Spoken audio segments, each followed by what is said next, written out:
Subscribe to Shakir Abidi Official. اعوذ باللہ من الشیطان الرجیم بسم اللہ الرحمن الرحیم قال الم اقل لک انک لن تستطیع معی صبرا۔ یہاں سے 16واں پارہ شروع ہو رہا ہے، اور 16واں پارہ شروع ہونے سے تھوڑی پہلے ہی سے یعنی 15 پارے کے اخیر سے ہی حضرت موسیٰ علیہ نبینا علیہ السلام کا واقعہ ذکر کیا ہے اللہ تبارک و تعالیٰ نے، کہ حضرت موسیٰ علیہ السلام ایک مرتبہ اپنی قوم میں تھے، اور قوم کے کسی آدمی نے پوچھا کہ اللہ کے نبی، دنیا میں آپ سے بھی کوئی بڑا علم والا موجود ہے؟ تو چونکہ جس وقت نبی دنیا میں موجود ہوتے ہیں اس وقت نبی سے زیادہ علم والا کوئی نہیں ہوتا، اللہ تبارک و تعالیٰ سب سے زیادہ علم انہیں عطا فرماتا ہے۔ تو حضرت موسیٰ علیہ السلام نے کہا کہ نہیں، اللہ تبارک و تعالیٰ نے مجھے ہی علم والا بنایا ہے۔ یہ بات اللہ تبارک و تعالیٰ کو ناپسند آئی، کہ انہیں کہنا تھا کہ اللہ تبارک و تعالیٰ جسے جتنا علم چاہیے اتنا دے دیتا ہے، اصل علم تو اللہ کے پاس ہے، مگر انہوں نے کہا کہ ہاں میں ہی علم والا ہوں، تو یہ بات اللہ تبارک و تعالیٰ کو ناپسند آئی۔ تو انہوں نے حضرت موسیٰ علیہ السلام کو اللہ تبارک و تعالیٰ نے کہا کہ موسیٰ، میرا فلاں بندہ 2 دریا کے ملنے کی جگہ پر رہتا ہے، جا کر اس سے ملو، علم حاصل کرو، دیکھو علم کسے کہتے ہیں معلوم ہو جائے گا۔ حضرت موسیٰ علیہ السلام اپنے ایک خادم کے ساتھ چلے، اور اللہ تبارک و تعالیٰ نے نشانی یہ بتائی کہ ایک بھنی ہوئی مچھلی اپنے ساتھ رکھ لو، یہ مچھلی جہاں چلی جائے گی سمجھو کہ وہی جگہ میرے اس بندے کے ملاقات کی ہے۔ حضرت موسیٰ علیہ السلام چلے اور سمندر کے کنارے چلتے رہے، یہاں تک کہ ایک وقت آیا کہ انہوں نے کہا کہ وَإِذْ قَالَ لِفَتَاهُ لَا أَبْرَحُ حَتَّى أَبْلُغَ مَجْمَعَ بَحْرَيْنِ أَوْ أَمْضِيَ حُقُبًا۔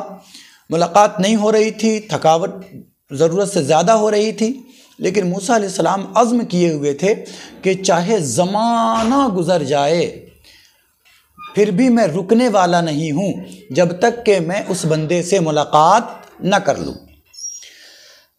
اس طریقے سے اللہ تبارک و تعالیٰ نے حضرت موسیٰ علیہ السلام کو آگے پہنچایا۔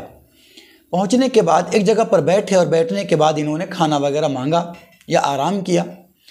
آرام کرنے کے بعد وہاں پر وضو وغیرہ کیا ہوگا، چہرہ وغیرہ دھویا ہوگا، ہاتھ وغیرہ دھویا ہوگا، اور حضرت موسیٰ علیہ السلام آرام کرنے لگے، سونے لگے، اور ان کا جو خادم تھا وہ وہیں بیٹھا ہوا تھا، تو اس کے ہاتھ سے تھوڑا سا پانی اس بھنی ہوئی مچھلی کے اوپر گر گیا۔ وہ مچھلی زندہ ہو کر سمندر میں چلی گئی، پانی میں چلی گئی۔ یہ بات ان کے لیے بڑی حیران کن تھی، تعجب کی بات تھی۔ انہوں نے سوچا کہ حضرت موسیٰ علیہ السلام جب سو کر اٹھیں گے تو میں انہیں بتا دوں گا، لیکن حضرت موسیٰ علیہ السلام سو کر اٹھے اور کہے چلو جلدی چلنا ہے، تو اسے یاد نہیں رہا خادم کو، اور وہ حضرت موسیٰ علیہ السلام کے ساتھ سامان اٹھا کر چل پڑا۔ جب آگے ایک اور منزل پر پہنچے تو حضرت موسیٰ علیہ السلام نے کہا آتنا غداءنا لقد لقینا من سفرنا ھذا نصبا، لا بھائی ہمارا کھانا دو، ہم نے اس سفر میں بڑی مصیبتیں جھیلی ہیں، بڑی مشقتیں برداشت کی ہیں۔ جب انہوں نے کھانا مانگا تو خادم نے کہا کہ او ہو وہ جو مچھلی تھی وہ تو پچھلے منزل پر ہی دریا کے اندر زندہ ہو کر چلی گئی، اور عجیب طرح سے چلی گئی، جدھر جدھر جاتی تھی ادھر سرنگ بن جاتا تھا، راستے بن رہے تھے سمندر کے اندر۔ تو موسیٰ علیہ السلام نے کہا کہ چلو واپس چلو، وہی جگہ ہے جہاں ہمیں جانا چاہیے، وہیں ان سے ملاقات ہوگی، تم نے مجھے وہاں کیوں نہیں کہا؟ کہا کہ بس اللہ تبارک و تعالیٰ کا یہ حکم رہا، اور شیطان نے مجھے یہ بات بلا دی، میں آپ سے کہہ نہیں سکا۔ پھر واپس جب لوٹ کے آئے تو حضرت خضر علیہ السلام وہیں پہ آرام فرما رہے تھے۔ موسیٰ علیہ السلام ان سے ملے اور آنے کا مقصد بتایا کہ دیکھو میں اس لیے آیا ہوں تاکہ آپ مجھے کچھ علم سکھائیں۔ تو حضرت خضر علیہ السلام نے کہا کہ دیکھیں آپ ہمارے ساتھ نہیں رہ سکتے، برداشت نہیں کر سکتے۔ حضرت موسیٰ علیہ السلام نے کہا کہ ایسی کیا بات ہے جو میں برداشت نہیں کر سکتا؟ تو خضر علیہ السلام نے کہا کہ دیکھو آپ کا علم تشریعی ہے، اور اللہ نے مجھے جو علم دیا وہ الگ طرح کا ہے، آپ ہمارے ساتھ نہیں رہ سکتے۔ تو حضرت موسیٰ علیہ السلام نے کہا کہ نہیں میں رہ لوں گا، برداشت کر لوں گا۔ تو کہا کہ دیکھیں آپ اگر ہمارے ساتھ رہیں گے تو ایک شرط میں آپ کو اپنے ساتھ رکھنے کو تیار ہوں، اور وہ شرط یہ ہے کہ میں کچھ بھی کروں آپ بیچ میں روکیں گے نہیں، ٹوکیں گے نہیں، میں کچھ بھی کروں جب تک کہ میں اس کے بارے میں آپ کو خود نہ بتا دوں تب تک آپ بیچ میں نہیں بولیں گے۔ موسیٰ علیہ السلام نے کہا کہ ٹھیک ہے کوئی بات نہیں۔ تو چونکہ دریا کے کنارے تھے تو حضرت خضر علیہ السلام اور حضرت موسیٰ ایک کشتی میں سوار ہو گئے، کشتی دوسری طرف جانے لگی، کشتی دوسری طرف جانے لگی۔ حضرت خضر علیہ السلام نے اس کا ایک تختہ پکڑ کر توڑ دیا۔ جیسے ہی کشتی کا تختہ انہوں نے توڑا تو حضرت موسیٰ علیہ السلام پکار اٹھے کہ اخرقتها لتغرق اهلها لقد جئت شيئا امرا، آپ نے اس کشتی کو اس لیے توڑا ہے تاکہ اس کے جس میں جو لوگ سوار ہیں یہ سب کے سب ڈوب جائیں۔ آپ نے بہت بیکار کام کیا ہے، خواہ کا کام کیا آپ نے، بیٹھے بٹھائے مصیبت مول لے لیا آپ نے۔ تو حضرت خضر علیہ السلام نے کہا کہ دیکھیے میں نے آپ سے پہلے یہ بات کہی تھی کہ آپ ہمارے ساتھ برداشت نہیں کر سکتے، تو آپ چلیں بھائی ہمارا ساتھ چھوڑیں۔ تو حضرت موسیٰ علیہ السلام نے کہا کہ لا تواخذنی بما نسیت، میں بھول گیا تھا، ٹھیک ہے آپ جانے دیجیے، خلی بلی، آپ ہمارا مواخذہ نہ کیجیے، میں آئندہ نہیں بولوں گا۔ کہا چل ٹھیک ہے۔ آگے گئے حضرت موسیٰ علیہ السلام تو دیکھا کہ کچھ بچے کھیل رہے ہیں۔ حضرت خضر علیہ السلام نے ان میں سے ایک بچے کو بلایا، پکڑا اور اسے ذبح کر دیا، جان سے مار دیا۔ اب حضرت موسیٰ علیہ السلام کو پھر برداشت نہیں ہوا، انہوں نے کہا اقتلت نفسا زکیۃ بغیر نفس لقد جئت شیئا نکرا، آپ نے سخت نافرمانی کا کام کیا، ناپسندیدہ کام کیا۔ یہ کیا کہ بچے کو پکڑ کے قتل کر دیا آپ نے، اس نے کوئی جرم نہیں کیا، اس نے کوئی گناہ نہیں کیا۔ تو حضرت خضر علیہ السلام نے کہا کہ میں نے پہلے ہی آپ سے کہا تھا نا کہ آپ ہمارے ساتھ برداشت کر ہی نہیں سکتے۔ اچھا چلو ٹھیک ہے آئندہ نہیں بولوں گا میں۔ پھر آگے گئے، ایک گاؤں میں چلے گئے۔ وقت ایسا ہو گیا تھا کہ بھوک لگ رہی تھی، تو حضرت موسیٰ علیہ السلام اور حضرت خضر علیہ السلام نے گاؤں والوں سے کہا کہ بھائی ہماری مہمان نوازی کرو۔ جو عرب کے علاقے کے لوگ ہوتے ہیں وہ آج بھی بہت بے تکلف ہوتے ہیں، ان کے پاس ہے تو پورا لو کھاؤ، نہیں ہے تو الحمدللہ سبحان اللہ پڑھ دیں گے۔ تو انہوں نے کہا کہ بھائی ہماری مہمان نوازی کرو، تو گاؤں والوں نے مہمان نوازی کرنے سے انکار کر دیا، مہمان نوازی کرنے سے انکار کر دیا۔ واپس آ رہے تھے تو دیکھا کہ ایک گھر ہے بوسیدہ جو گر رہا ہے، ٹوٹ رہا ہے۔ تو حضرت خضر علیہ السلام نے کہا کہ چلو آئیے ہم دونوں مل کے، تینوں مل کے اس کو سیدھا کرتے ہیں۔ تو اس مکان کو سیدھا کیا۔ حضرت موسیٰ علیہ السلام کہنے لگے کہ لَاتَّخَذْتَ عَلَيْهِ أَجْرًا، ان لوگوں نے ہماری مہمان نوازی نہیں کی، دعوت نہیں کی، تو کم سے کم یہی کرتے تھے ہم کہ ہم نے جو یہ گھر ٹھیک کیا تو اس کی مزدوری لے لیتے تھے ان لوگوں سے۔ تو حضرت خضر علیہ السلام نے کہا کہ دیکھیے بس آپ کا اور ہمارا سفر یہیں تک تھا، بات مکمل ہو چکی، اب آپ بار بار بول پڑ رہے ہیں، آپ ہمارے ساتھ نہیں رہ سکتے۔ پھر حضرت خضر علیہ السلام نے بتایا ان کو کہ دیکھیے کشتی ہم نے اللہ تبارک و تعالیٰ کی طرف سے اس کے حکم سے اس لیے عیبدار بنا دی کہ اس دریا کے اس طرف ایک بادشاہ رہتا ہے جو اچھی کشتیوں کو غصب کر لیتا ہے، چھین لیتا ہے۔ اس لیے اللہ تبارک و تعالیٰ نے اس کشتی کی حفاظت کا ارادہ فرمایا اور مجھے حکم ہوا کہ میں اس کو عیبدار کر دوں، کیونکہ اس کے ذریعے کچھ غریب خاندان پلتے ہیں، اللہ تعالیٰ اس کے ذریعے اس کے رزق کا انتظام کرتا ہے۔ اور وہ جو بچہ جس کو ذبح کیا گیا، جس کو قتل کیا گیا، اس کے والدین نیک ہیں، اور ایسا تھا کہ یہ بچہ اگر بڑا ہوتا تو اپنے والدین کو کفر میں مبتلا کر دیتا، خود بھی نافرمانی میں مبتلا ہوتا۔ اس لیے اللہ تعالیٰ کا حکم آیا کہ اس کو ذبح کر دوں، اس لیے کہ مرنا تو سب کو ہے۔ اور اللہ تبارک و تعالیٰ نے ان کے والدین کو اس سے بہتر بدلہ عطا فرمایا بیٹی کی شکل میں۔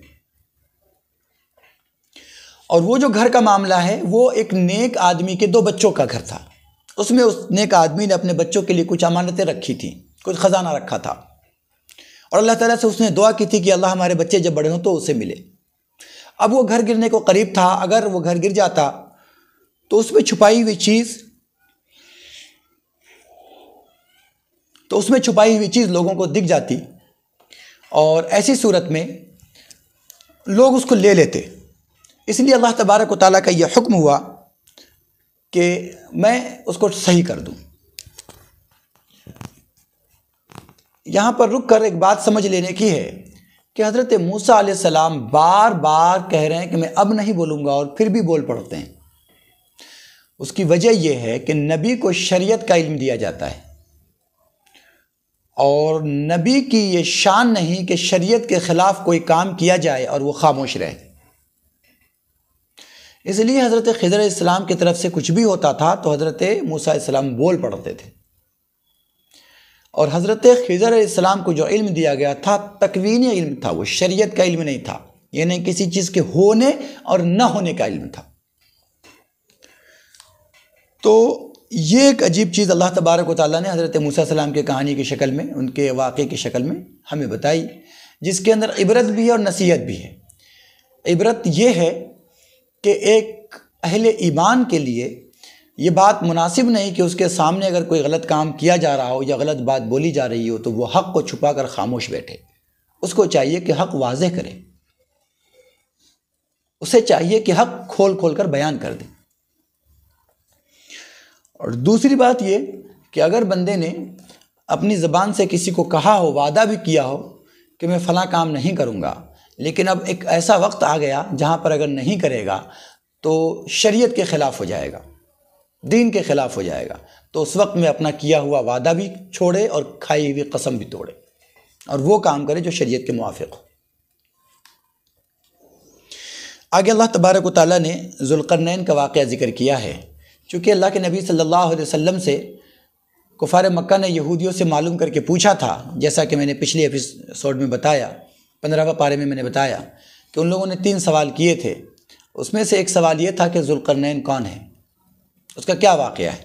تو اللہ تبارک و تعالیٰ نے اس کا تذکرہ کیا کہ وَيَسْأَلُونَكَ عَنْ ذِي الْقَرْنَيْنِ، کہ یہ لوگ ذوالقرنین کے بارے میں آپ سے پوچھتے ہیں، معلوم کرتے ہیں۔ تو اللہ تبارک و تعالیٰ نے ان کی تفصیل بتائی کہ یہ وہ اللہ تبارک و تعالیٰ کے نیک بندے تھے جس کو اللہ تبارک و تعالیٰ نے طاقت دی تھی، حکومت دی تھی۔ تو انہوں نے پہلے مغرب کا سفر کیا، یعنی پچھم طرف کا سفر کیا، اور اتنی دور چلے گئے کہ آگے کوئی آبادی نہیں تھی، اور سمندر جیسا تھا، ایسا لگتا تھا کہ گدلا پانی ہے، اور شام میں ایسا لگتا تھا کہ سورج ڈوب نہیں رہا ہے بلکہ اس گدلے پانی میں کیچڑ میں اتر رہا ہے۔ اور پھر اللہ تبارک و تعالیٰ نے ان کو جو طاقت دی تھی، اس طاقت سے انہوں نے مشرق کا سفر کیا، تو ایسی جگہ تک چلے گئے جہاں سے پانی سمندر شروع ہو جاتا ہے اور آبادی نہیں رہتی، خشکی نہیں رہ جاتی۔ تو وہاں دیکھا کہ سورج جو نکل رہا ہے ایسا لگ رہا ہے کہ سمندر سے نکل رہا۔ پھر اس کے بعد انہوں نے شمال کا یعنی اتر کی طرف کا سفر کیا۔ وہاں پر انہوں نے ایک قوم کو پایا کہ وہ قوم کپڑا نہیں استعمال کرتی تھی، پہاڑوں کے اندر چھپ کر رہتی تھی، چھتیں نہیں، گھر نہیں بناتی تھی یہ قوم۔ جب حضرت ذوالقرنین وہاں پہنچے تو ان لوگوں نے حضرت ذوالقرنین پہ ایمان بھی قبول کیا، اور ان سے پوچھا بھی کہ بھائی ہمارے اس قریب میں ایک قوم رہتی ہے جس کو یاجوج ماجوج کہتے ہیں، یہ لوگ آتے ہیں اور ہمارے یہاں یہ لوگ تباہی مچا کر چلے جاتے ہیں، تو اگر آپ ہمیں اسے محفوظ کر دیں تو آپ کا بڑا کرم ہوگا۔ یعنی 2 پہاڑ تھے دور دور، ان دونوں کے بیچ میں اگر آپ ایک دیوار بنا دیں تاکہ وہ لوگ اس طرف نہ آ سکیں تو آپ کا بڑا کرم ہوگا، اور آپ اگر کہیں تو ہم جیسے کہیں گے ویسے مدد کرنے کو تیار ہیں۔ تو ذوالقرنین نے کہا کہ نہیں، ہمیں تمہارے روپے پیسے اور سامان کی ضرورت نہیں ہے، ہاں اتنا ہے کہ تم جسم سے ہمیں مدد کرو۔ تو انہوں نے کیا کیا کہ سیسا پلائی ہوئی ایک دیوار بنا دی جس سے وہ لوگ اس طرف نہیں آ سکتے تھے۔ تو اللہ تبارک و تعالیٰ نے ذوالقرنین کا واقعہ تفصیل کے ساتھ ذکر کیا، اور اس کے اندر ذکر کر کے اللہ تبارک و تعالیٰ نے کہا کہ لوگوں سے کہہ دیجئے کہ یہ سب اللہ تبارک و تعالیٰ ہی بتاتا ہے، اور اللہ تبارک و تعالیٰ ستودہ صفات ہے۔ اللہ تبارک و تعالیٰ تعریف کے لائق ہے، اور اس کی تعریف اتنی ہے کہ قُلْ لَوْ كَانَ الْبَحْرُ مِدَادًا لِكَلِمَاتِ رَبِّي لَنَفِدَ الْبَحْرُ، کہ اگر تم پوری دنیا کے سمندر کو اگر روشنائی بنا دو تب بھی اللہ تبارک و تعالیٰ کی تعریف ختم نہیں ہوگی اگر اس سے لکھو گے تو۔ اور یہ ساری باتیں جو مجھے بتاتا ہے یہ وہی رب بتاتا ہے جس نے پیدا کیا ہے اور جس کی تعریف لامحدود ہے۔ آگے پھر نبی اکرم صلی اللہ علیہ وسلم کے اپنے بارے میں اعلان کروایا گیا کہ آپ جو یہ ساری چیزیں بتاتے ہیں اس سے سامنے والے کو، مکہ والوں کو یہ دھوکہ نہ ہو جائے کہ آپ کوئی فرشتے ہیں یا خدا نہ خواستہ آپ ہی خدا ہیں، یہ دھوکہ نہ ہو جائے۔ اس لیے ان لوگوں کو بتائیے کہ میں تمہاری طرح ایک انسان ہوں، میں نہ فرشتہ ہوں اور نہ ہی خدا ہوں، نہ میری عبادت کرنا اور نہ ہی مجھے خدا کا بیٹا ٹھہرانا، اس کی اولاد ٹھہرانا۔ میں انسان ہوں اور اللہ تبارک و تعالیٰ نے مجھ پہ فضل کر کے اپنی وحی بھیجی ہے، اپنی وحی نازل فرمائی۔ قل انما انا بشر مثلکم یوحی الیہ، آپ کہہ دیجئے کہ میں ایک انسان ہی ہوں، فرشتہ بھی نہیں ہوں، خدا بھی نہیں ہوں، اور اللہ تعالیٰ نے مجھ پر اپنا فضل کیا ہے کہ مجھ پر اپنی وحی بھیجتا ہے، اپنی وحی اتارتا ہے۔ آگے اللہ تبارک و تعالیٰ نے اپنی ملاقات کا تذکرہ کیا ہے، فمن کان یرجو لقاء ربہ فلیعمل عملا صالحا، تو اے لوگو، وہ اللہ جس کی تعریف ختم ہی نہیں ہو سکتی، سارے سمندر کو اگر روشنائی بنا کر جس اللہ کی تعریف لکھی جائے تو اللہ کی تعریف ختم نہیں ہوگی اور سمندر کے سارے پانی ختم ہو جائیں گے۔ دنیا کے سارے درختوں کو اگر قلم بنا دیا جائے اور اس قلم سے اللہ تبارک و تعالیٰ کی تعریف لکھی جائے تو وہ تعریف ختم نہ ہو، سارے دنیا کے درخت ختم ہو جائے۔ اس اللہ سے ملاقات کی کوشش کرو، اور اس اللہ سے ملاقات کی کوشش کیسے ہوگی کہ فمن کان یرجو لقاء ربہ، جو آدمی اپنے رب سے ملاقات کرنا چاہتا ہے، اپنے رب کو دیکھنا چاہتا ہے، اپنے رب کا دیدار کرنا چاہتا ہے، اس کے لیے قرآن کریم نے ایک فارمولہ بتایا ہے، فَلْيَعْمَلْ عَمَلًا صَالِحًا وَلَا يُشْرِكْ بِعِبَادَةِ رَبِّهِ أَحَدًا، دو کام کرے اگر اپنے رب کو دیکھنا چاہتا ہے، اپنے رب کا دیدار کرنا چاہتا ہے، اس کے بارگاہ میں حاضر ہو کر اپنی آنکھیں ٹھنڈی کرنا چاہتا ہے انسان، تو اسے چاہیے کہ دو کام کرے۔ پہلا کام وَلَا يُشْرِكْ بِعِبَادَةِ رَبِّهِ أَحَدًا، اپنے رب کے عبادت میں کسی کو شامل نہ کرے، محض عبادت اللہ تبارک و تعالیٰ کی ہوگی۔ اللہ تبارک و تعالیٰ کے دیدار کا عجیب منظر ہوگا۔ جنتی جب جنت میں اور جہنم میں جا چکے ہوں گے، اللہ تبارک و تعالیٰ بندوں سے پوچھے گا کہ ہم نے تم پر اپنی نعمتیں تمام کی یا نہیں کی؟ بندہ کہے گا پروردگار عالم، آپ نے ہم پر تو سوچ سے زیادہ احسان کیا، آپ نے ہمیں وہ نعمتیں دی جس کے بارے میں ہم نے نہ کبھی سنا تھا، نہ کبھی دیکھا تھا، نہ کبھی سوچا تھا، آپ نے وہ ساری نعمتیں ہمیں عطا فرمائی۔ جنتیوں تمہیں اور کچھ چاہیے؟ پروردگار عالم آپ نے اپنی رضا عطا فرما دی، ہمیں کچھ بھی نہیں چاہیے۔ اللہ تبارک و تعالیٰ کہیں گے کہ سنو، میں تم سے راضی ہوتا ہوں اور سب سے بڑی نعمت جو جنت کی ہوگی وہ میں تمہیں عطا فرماتا ہوں۔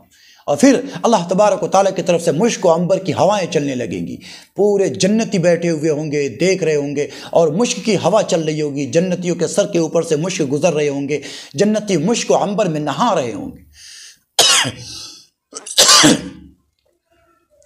ہر جنتی ایک دوسرے کو دیکھ رہا ہوگا، عش عش کر رہا ہوگا کہ آخر کیا ہونے والا ہے، کہ پوری جنت کا ماحول معطر کر دیا گیا ہے، ہر چیز معطر کر دی گئی ہے، ہر چیز پر نکھار آ گیا ہے، ہر چیز سجا دی گئی ہے، ہر چیز بالکل ایک دم نئی نویلی نظر آ رہی ہے۔ آخر ہونے کیا والا ہے کہ اللہ تبارک و تعالیٰ کی طرف سے اعلان ہوگا کہ میرے بندو، آؤ میرا دیدار کرو، آؤ مجھے دیکھو، آؤ مجھے دیکھ کر اپنی آنکھیں ٹھنڈی کرو۔ اور پھر اللہ تبارک و تعالیٰ اپنے بندوں کے سامنے اپنے آپ کو ظاہر کرے گا۔ جب جیسے ہی بندہ اپنے رب کو دیکھے گا، دنیا کی ساری نعمتیں ہی نہیں، جنت کی ساری نعمتوں کو بھلا دے گا، کہے گا پروردگار عالم مجھے جنت نہیں چاہیے، اس کی نعمتیں نہیں چاہیے، اے اللہ جنت کے اندر بہتے ہوئے دودھ کی نہریں نہیں چاہیے، اے اللہ جنت کے اندر بہتے ہوئے شہد کی نہر نہیں چاہیے، اے اللہ جنت کے اندر بہتی ہوئی دوسری چیز دودھ کی نہر نہیں چاہیے، کسی اور چیز کی نہر نہیں چاہیے، اے اللہ جنت کے حوریں نہیں چاہیے، اے اللہ جنت کے عیش و آرام نہیں چاہیے، ہم بس اور صرف بس آپ کا دیدار کرنا چاہتے ہیں، آپ کو دیکھنا چاہتے ہیں۔ ایک ایسی لذت ہوگی دیکھنے کے اندر کہ دیکھنے والا دیوانہ ہو اٹھے گا۔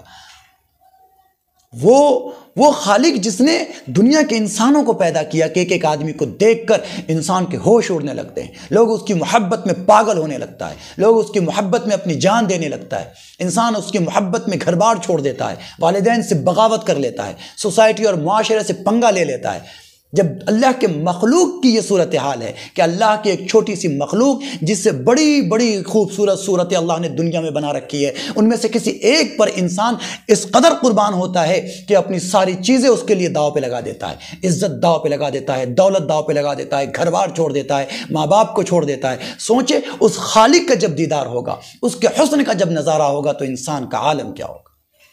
صحابہ نے پوچھا ہے اللہ کے نبی، اتنے سارے لوگ ہوں گے، اللہ تعالیٰ کو دیکھنے میں تکلیف نہیں ہوگی؟ بھیڑ میں کیسے دیکھیں گے؟ سرکار مدینہ صلی اللہ علیہ وسلم نے ارشاد فرمایا کہ بتاؤ کہ تم میں سے کوئی آدمی 14ویں کی رات میں اگر چاند کو دیکھنا چاہے تو پوری دنیا کے لوگ ایک بار دیکھ رہے ہوں، کیا کسی کو دیکھنے میں کوئی تکلیف ہوتی ہے؟ صحابہ نے کہا اللہ کے نبی نہیں، ہر آدمی برابر دیکھتا ہے۔ کہ اسی طرح جب رب کا دیدار ہوگا، جب اللہ تبارک و تعالیٰ اپنے آپ کو ہم گنہگاروں پہ، اپنے انسانوں پہ جب ظاہر کرے گا، تو اس وقت میں اللہ تبارک و تعالیٰ کو دیکھنے میں انسانوں کو کوئی تکلیف نہیں ہوگی۔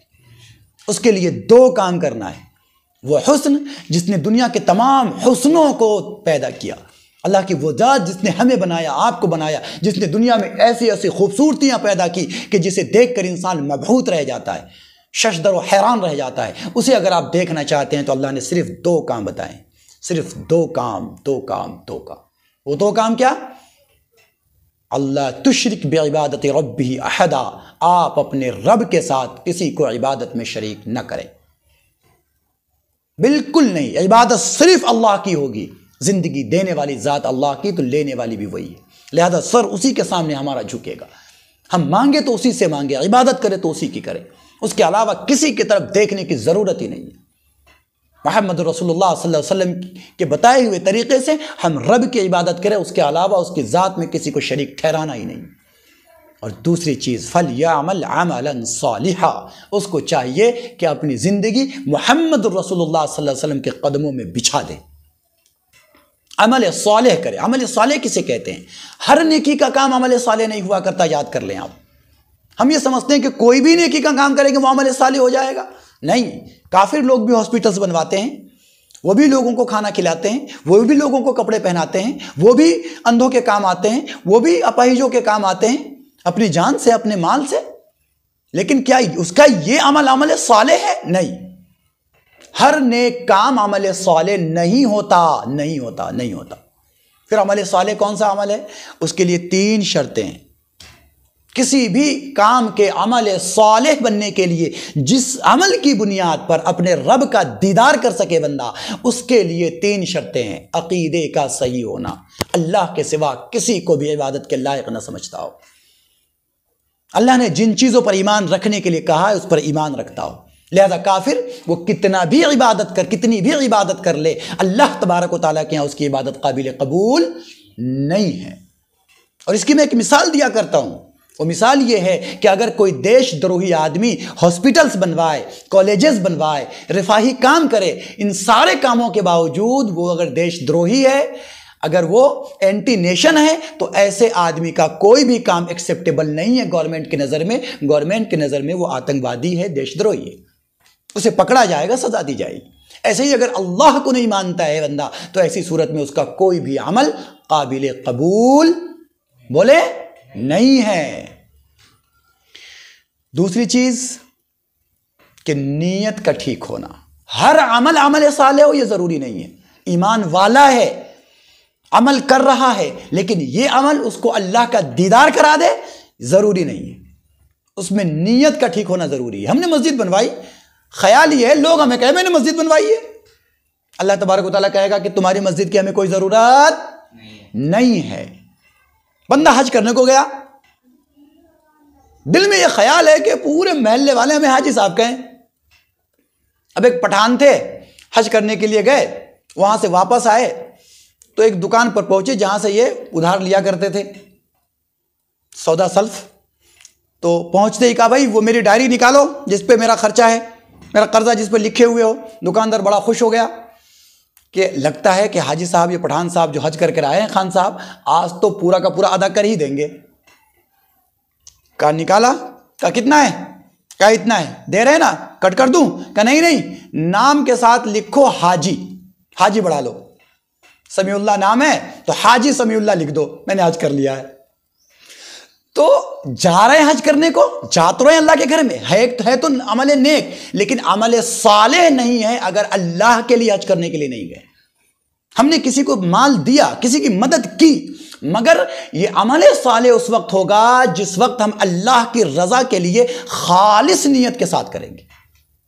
تو 3 شرطیں، پہلی شرط عقیدے کا صحیح ہونا، دوسری شرط کہ نیت کا صحیح ہونا، اور تیسری شرط عمل صالح کے لیے کہ وہ عمل محمد رسول اللہ صلی اللہ علیہ وسلم کے طریقے کے مطابق ہو۔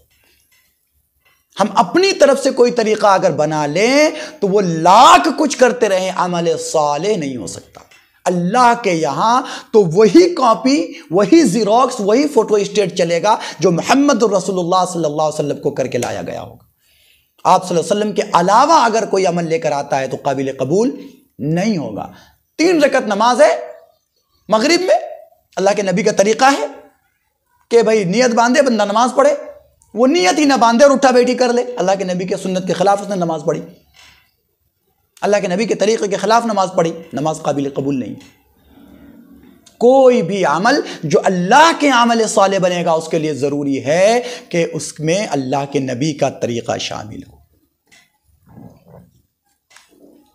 فمن کان یرجو لقاء ربہ فلیعمل عملا صالحا، تو تم میں سے جو آدمی یہ چاہتا ہے، جو یہ امید رکھتا ہے کہ اپنے رب کا دیدار کرے، اسے چاہیے کہ 2 کام کرے۔ پہلا کام یہ کہ اللہ کی ذات کے ساتھ کسی کو شریک نہ کرے، دوسرا کام یہ کہ وہ عمل صالح کرے، اور عمل صالح یہ ہے کہ ایک عقیدہ اس کا درست ہو اور اللہ کے علاوہ کسی کو عبادت کے لائق نہ سمجھتا ہو، یہ عقیدہ رکھنے والا ہو، یعنی ایمان والا ہو۔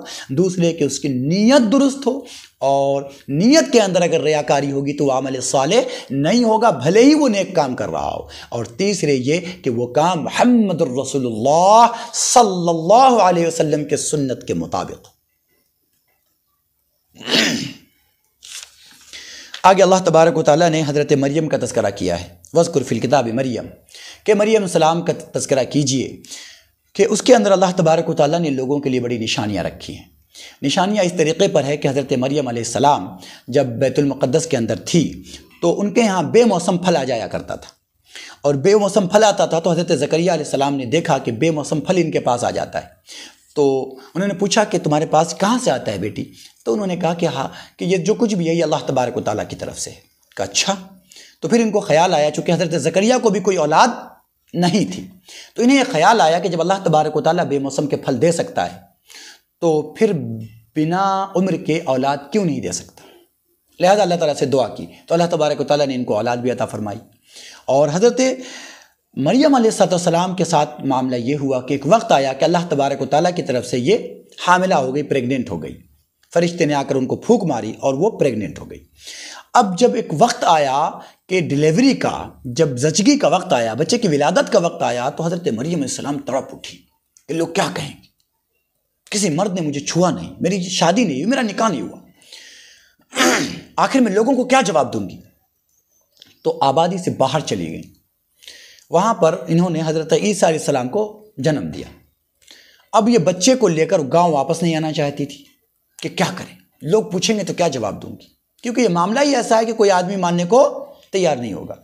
بہرحال اللہ کا حکم ہوا، اور وہاں پر کچھ دن ٹھہری، ایک کھجور کا پیڑ تھا، اللہ تبارک و تعالیٰ نے کہا کہ دیکھو یہ کھجور کا تنا ہے، تم جب اسے ہلاؤ گی تو یہاں سے یہ تازہ پھل تمہارے اوپر گرائے گا۔ یہ بھی اللہ تبارک و تعالیٰ کی طرف سے ایک معجزے کے طور پر تھا، کرامت کے طور پر تھا کہ آپ اگر کھجور کے پیڑ کو ہلائیں گے تو وہ ہلنے والا نہیں ہے۔ اور ایک وہ عورت جس کو ابھی بچہ جنم لیا وہ تو اتنی کمزور ہو جاتی ہے کہ اس کو خود کا اٹھنا مشکل ہوتا ہے، وہ کھجور کے تنے کو کہاں ہلا سکتی ہے؟ مگر جب وہ ہلاتی تھی تو وہاں سے تازہ کھجور گرتا تھا، وہ کھاتی تھی، پھر اللہ نے پانی کا وہیں پہ چشمہ جاری کر دیا، وہاں سے پانی پیتی تھی، پھر 1 2 دن 3 دن کے بعد وہ بچے کو لے کر گاؤں کی طرف آئی، اور پورے گاؤں کے لوگ اس پہ پل پڑے، کیا رے مریم یہ تو نے کیا کیا؟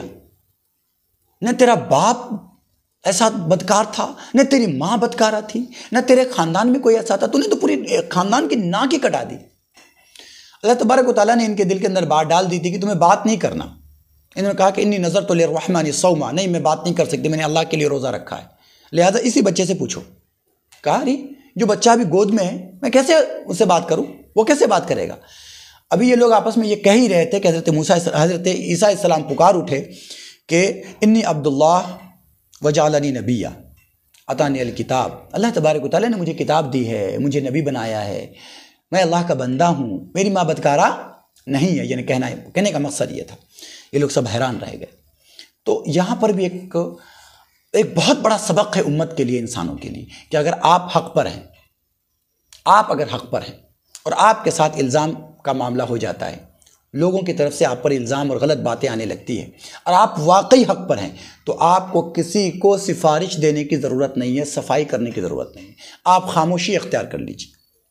حضرت مریم کو خاموش ہونے کے لیے کہا گیا تھا، آپ خاموشی اختیار کر لیجیے، آپ اگر حق پر ہیں اللہ تبارک و تعالیٰ آپ کے پاک دامنی کا راستہ خود ہی کھول دے گا۔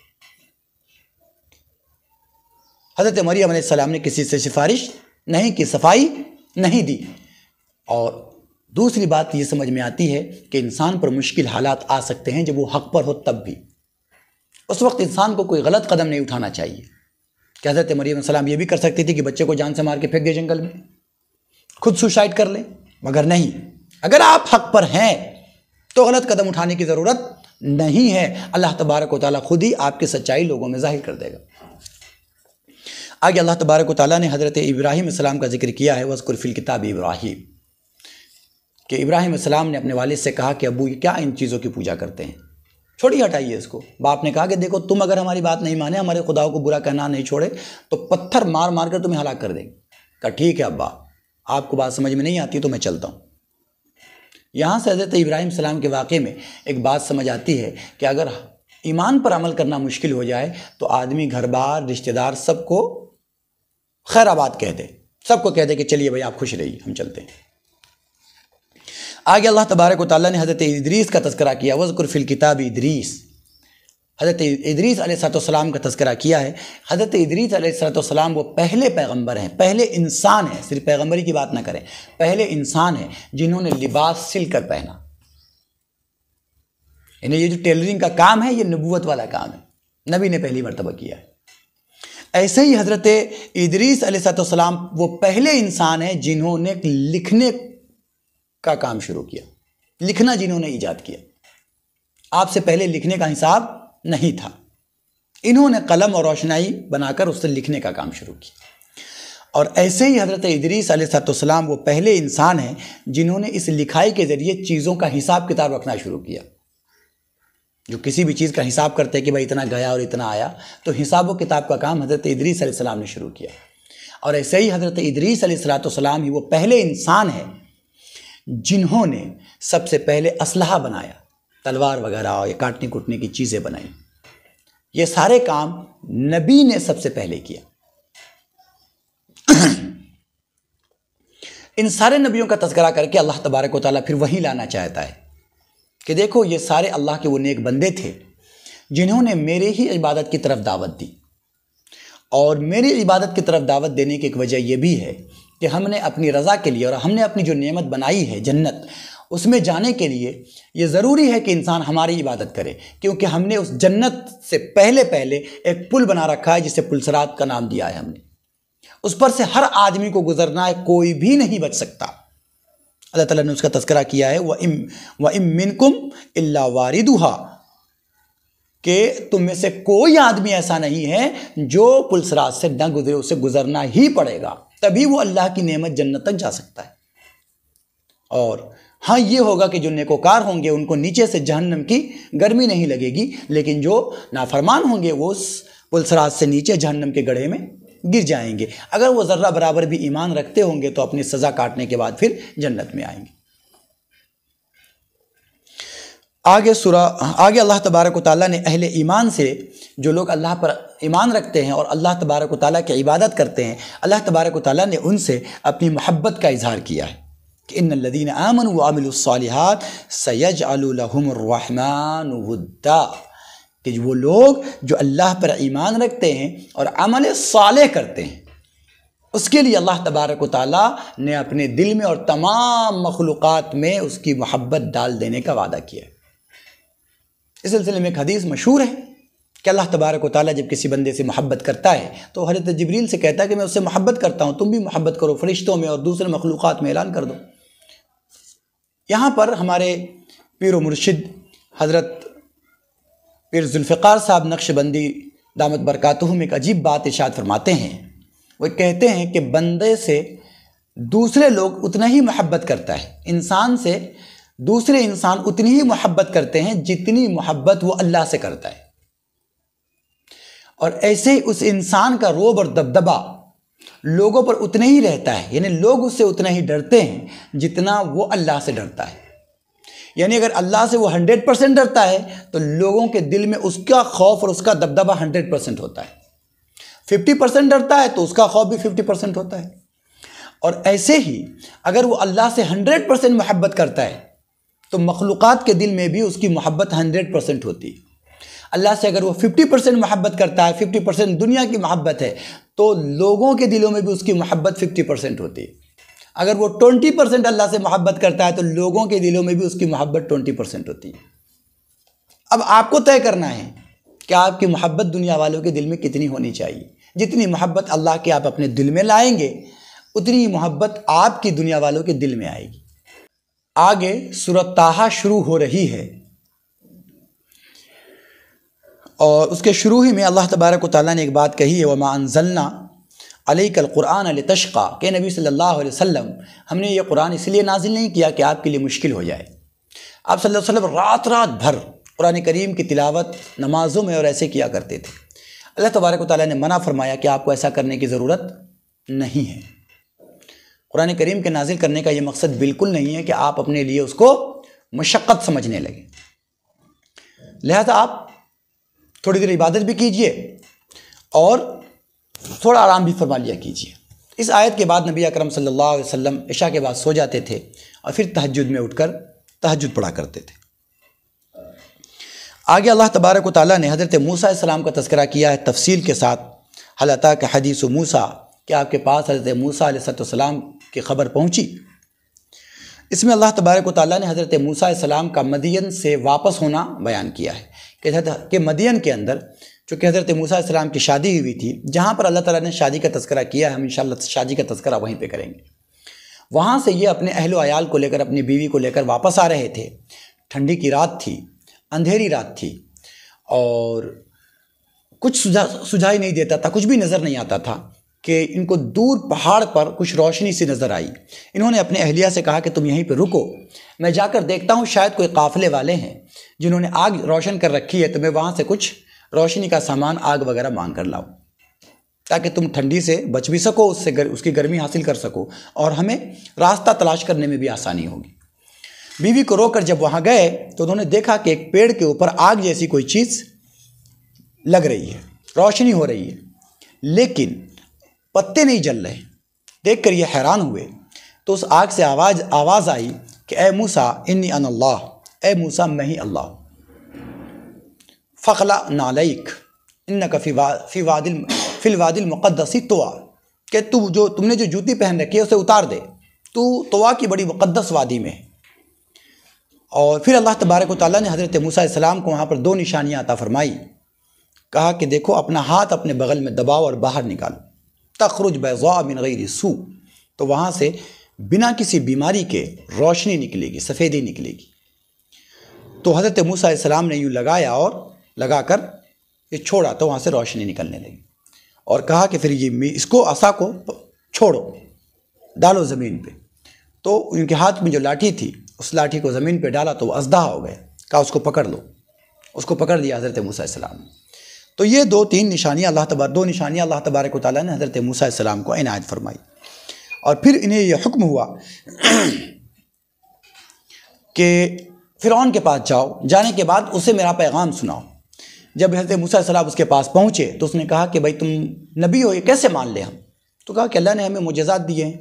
عصا چھوڑا تو اس میں سے وہ سانپ بن کر دوڑنے لگا، تو کہا کہ یہ تو جادو ہے۔ پھر اس نے ایک دن متعین کیا مقابلے کا، پورے مصر کے جادوگروں کو بلایا۔ پھر بلانے کے بعد سب لوگ آئے، اور آنے کے بعد ان لوگوں نے کہا کہ بھائی ہم تو غالب ہوں گے ہی ہوں گے کیونکہ ہم جادو کے امام ہیں۔ تو حضرت موسیٰ علیہ السلام سے ان لوگوں نے کہا کہ بھائی آپ پہلے رکھیں گے یا ہم پہلے شروع کریں؟ حضرت موسیٰ علیہ السلام نے کہا کہ آپ ہی شروع کریں۔ ان لوگوں نے اپنی رسی اور لاٹھی زمین پہ ڈالی تو پورا میدان سانپوں سے بھر گیا، سارے لوگ گھبرانے لگے، حضرت موسیٰ علیہ السلام بھی دل میں گھبرانے لگے، اور یہ بات ممکن ہے، ہو سکتی ہے۔ پھر اللہ تبارک و تعالیٰ نے حضرت موسیٰ علیہ السلام کو یہ حکم دیا کہ اس کو آپ لاٹھی کو ڈالو زمین پہ۔ پھر دیکھو تماشا، انہوں نے اپنا عصا اس لاٹھی کو زمین پہ ڈالا، ڈالتے ہی بڑا سا اژدہا بن گیا، اور اژدہا بن کے چھوٹے سانپ کی طرح جو بہت تیزی کے ساتھ حرکت کرتا ہے اس کے طرح پورے میدان پھرنے لگا، اور جتنے جادوگروں کے وہ جو جادو سے سانپ نظر آ رہے تھے وہ ساروں کو نکل گئے، سارے کے سارے جادوگر سجدے میں گر پڑے، یہاں پر ایک بات سمجھ لینے کی ہے کہ جادو میں اور معجزے میں یا جادو میں اور کرامت میں فرق ہے. یہ بات بہت امپورٹنٹ ہے سمجھ لینے کی کہ جادو سے کسی چیز کو فیل کرایا جا سکتا ہے، اس کی حقیقت نہیں بدلی جا سکتی، اور معجزے اور کرامت سے اس کی حقیقت بدل جاتی ہے. جیسے کسی جادوگر نے اگر مٹی کا ڈھلا اٹھا کے دیا اور سونے کا نظر آ رہا ہے تو وہ سونا نہیں ہے، ہمیں فیل ہو رہا ہے ایسا. لیکن اگر کوئی اللہ کا ولی یا نبی اگر اٹھا کر دے اور کہے کہ سونا ہے اور وہ سونا نظر آنے لگے تو وہ حقیقت میں سونا ہو جائے گا. تو جادوگر نے جب دیکھا کہ یہ جو ہم لوگ کر رہے ہیں یہ ہم لوگوں کو فیل کرا رہے ہیں، حقیقت میں یہ لکڑی اور رسی ہے، لیکن موسیٰ علیہ السلام نے جب چھوڑا تو ان لوگوں نے دیکھا کہ یہ حقیقت میں سانپ ہے، یہ ہم فیل نہیں کر رہے ہیں، یہ حقیقت میں سانپ ہے. تو انہیں سمجھ آ گئی یہ بات کہ یہ نبی ہے، یہ کوئی جادوگر نہیں ہے. اس لیے فوراً اس نے کیا کیا، سارے کے سارے جادوگروں نے ایمان قبول کر لیا.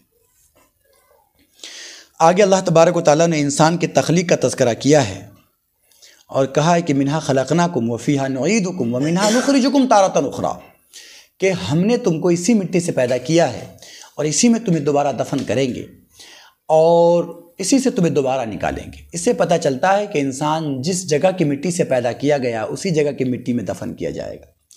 یہاں پر اللہ کے نبی صلی اللہ علیہ وسلم کی ایک حدیث یاد آ رہی ہے. حضور نے ارشاد فرمایا خلقت انا و ابو بکر و عمر من طینۃ واحدہ، کہ مجھے اور ابو بکر کو اور عمر کو ایک ہی مٹی سے پیدا کیا گیا ہے. یہی وجہ ہے کہ محمد رسول اللہ صلی اللہ علیہ وسلم اور حضرت ابو بکر صدیق رضی اللہ تعالیٰ عنہ اور حضرت عمر فاروق رضی اللہ تعالیٰ عنہ ایک ہی جگہ پر مدفون ہیں، ایک ہی جگہ پر تینوں حضرات کے قبریں ہیں.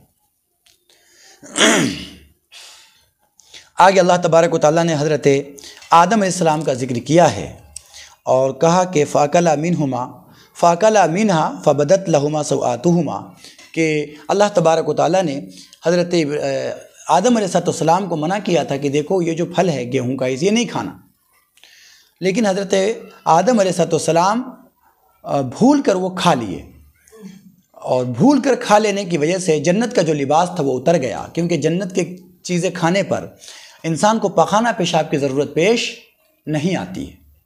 یہاں پر وہ سوال بھی حل ہوا کہ ہم جو کہتے ہیں، جو ہمارا عقیدہ ہے کہ حضرت عیسیٰ علیہ السلام آسمان پر اٹھا لیے گئے، تو جو لوگ حضرت عیسیٰ علیہ السلام کے حیات کے منکر ہیں وہ یہ کہتے ہیں کہ اتنے دن سے جو حضرت عیسیٰ علیہ السلام جنت میں ہے تو سب جگہ پخانہ کر کر کے گندہ کر دیا ہوگا. استغفر اللہ من ذالک. جواب یہی ہے کہ جنت کی غذا میں انسان کو پخانہ پیشاب بولو نہیں آنے والا. کیوں؟ کہ جنت کی غذا جو ہضم ہوگی اس کے بارے میں حدیث میں آتا ہے کہ انسان کو ڈکار آئے گی، اور ڈکار بھی ایسی نہیں جو کھٹی ہو، بلکہ ڈکار ایسی آئے گی جو میٹھی ہو، مشک کی خوشبو آئے گی اس سے، اور اس سے وہ سارا کا سارا کھانا ہضم ہو جائے گا. چونکہ دنیا ویسٹ جگہ ہے اس لیے یہاں جب ہم کھاتے ہیں تو اس سے ویسٹ چیز باہر ہوتی. جنت کی ساری نعمتیں بالکل سٹیک ہیں، اس میں سے کوئی بھی چیز ویسٹ ہونے والی نہیں ہے، اس لیے وہاں کے نعمت کھانے پر پخانہ پیشاب نہیں. تو دنیا کا ایک پھل وہاں موجود تھا، حضرت آدم علیہ السلام نے کھا لیا، اب انہیں پخانہ پیشاب کی ضرورت پیش آئی، لہٰذا ان کا لباس اتر گیا، انہوں نے جنت کے پتوں سے جسم چھپایا اور ان کو دنیا میں پھینک دیا گیا. پھر حضرت آدم علیہ السلام نے اللہ تعالیٰ سے توبہ کی، دعا مانگی، اللہ تعالیٰ نے اس دعا کو قبول کیا اور کہا کہ اس دنیا میں تمہیں تھوڑے دن اب تو رہنا ہی پڑے گا، اور پھر اس کے بعد یہاں تم جب آ گئے ہو تو واپس آ کے ہمارے پاس وہاں کتنے دن کیسے گزارا اس کا حساب دینا، اور پھر ہم تمہیں دوبارہ جنت میں داخل کر دیں گے. آگے اللہ تبارک و تعالیٰ نے اسی کا تذکرہ کرتے ہوئے کہا کہ دیکھو تم جو دنیا کے اندر آئے ہو تو دنیا سے دل نہ لگا بیٹھنا، اس لیے کہ دنیا میں تم آئے نہیں ہو، دھکا دے کر بھیجے گئے ہو. اب ظاہر بات ہے جو آدمی کہیں پر دھکا دے کر بھیجا جائے وہاں پہ اگر دل لگا لے تو یہ تو بہت عجیب سی بات ہوئی. اللہ تبارک و تعالیٰ نے کہا وَلَا تَمُدَّنَّ عَيْنَيْكَ إِلَىٰ مَا مَتَّعْنَا بِهِ أَزْوَاجًا مِّنْهُمْ زَهْرَةَ الْحَيَاةِ الدُّنْيَا، کہ یہ جو دنیا کے اندر کافروں کو، یہ نافرمانوں کو ہم نے مال و دولت اور عیش و آرام دے رکھا ہے، اس پر نظر نہیں ڈالنا، اس لیے کہ اس پر جب نظر ڈالو گے تو تمہارا دل دنیا سے لگے گا اور تمہارا ٹھکانہ اصل میں دنیا نہیں جنت ہے. اس لیے دنیا سے دل لگانے کی ضرورت نہیں ہے، دنیا میں رہ کر جنت کمانے کی ضرورت ہے۔